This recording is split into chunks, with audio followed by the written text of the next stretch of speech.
In the West Bank and Gaza, the American funding tap has run dry. Without public fanfare, the Trump administration froze its aid to the Palestinians in May.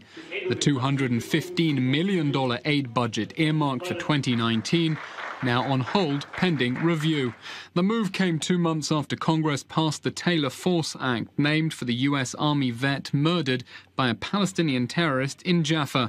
Its aim? To force the Palestinian Authority to end its policy of pay for slay, paying salaries to convicted terrorists in Israeli jails and to the families of dead terrorists. Those prisoners' payments amount to half of the PA's total foreign aid budget. Rather than welfare, this is a Palestinian Authority-sponsored program that incentivizes terrorism. But when a government recognizes terrorism as a valid form of political resistance, how can they possibly be ready for peace? The law orders the State Department to freeze all U.S. aid that directly benefits the Palestinian Authority. That's unless the Palestinian leadership meets the following conditions: stop paying terrorists in Israeli jails, cancel any law authorizing these prisoners' payments, take credible steps to end Palestinian terrorism, and publicly condemn these acts of violence. The funding freeze means the U.S. Secretary of State has not certified the PA complied with the law.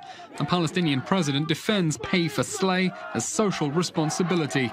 And it means the U.S. considers all humanitarian and development aid a direct benefit to the PA.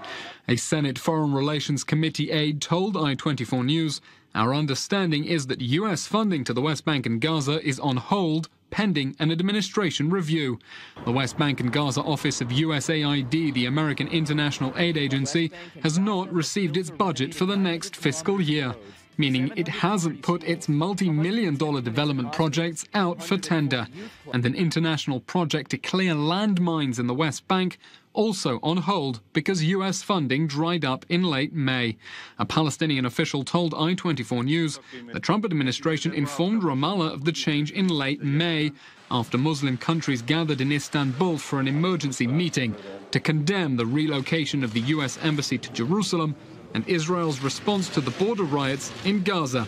But even as early as January, the U.S. informed the PA that it was re-examining the aid. A spokesman for the Palestinian ruling Fatah party opposed ending the prisoners' payments. We consider it a desperate and an immoral attempt to try to blackmail the Palestinian leadership and people. These budgets are not a kind of a gesture that is given to the Palestinian people. It is a responsibility that the international community is carrying while Israel is not taking this charge of. Meanwhile, the Palestinians are boycotting Trump administration officials. But Trump's peace envoys want them to embrace the upcoming U.S. peace plan, expected to include massive international development aid for the Gaza Strip. And the message is clear: play ball with us, because the carrot and the stick both just got bigger. Eylon Levy, I-24 News.